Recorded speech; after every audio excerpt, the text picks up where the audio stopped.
The U.S. Army is taking the next steps in a developmental effort to build a new combat vehicle called the Mobile Protected Firepower.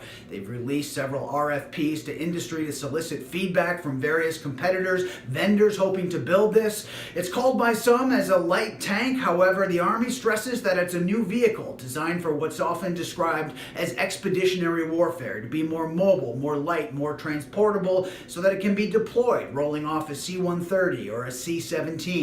The idea is to support deployed infantry brigade combat teams and better enable rapid response in the event of a fast emerging threat or needed ground war requirements. The vehicle can cross bridges and reach places that a more survivable Abrams tank might have difficulty reaching.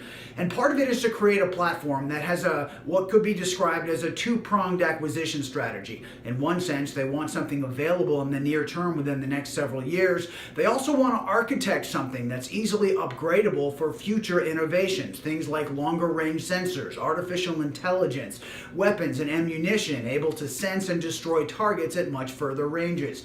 Army weapons developers often stress the importance of outranging the enemy. Other technologies which could potentially be integrated onto the Mobile Protected Firepower platform are things like APS, active protection systems, which use fire control technology, advanced computer algorithms, processing speed, sensors to detect approaching enemy fire and knock it out of the sky. Things like RPGs or anti-tank guided missiles. This is already being tested on a number of platforms. General Dynamics Land Systems Abrams is engineered with the Trophy active protection systems, and the Bradley is also being tested with emerging APS technology. Also, Army officials tell Warrior Maven that there are early conceptual discussions about better engineering the entire fleet of armored combat vehicles with something called SHORAD, Short Range Air Defense. It's already being tested on the Stryker vehicle.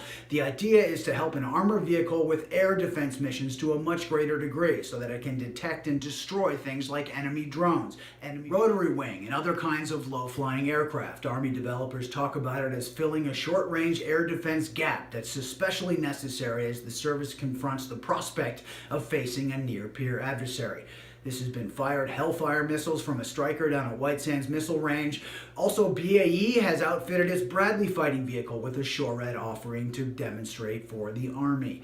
The Mobile Protected Firepower platform could also make use of things like emerging composite materials designed to give equal or better protection to an armored vehicle at a much lighter weight to better enhance mobility. Kris Osborn, Warrior Maven.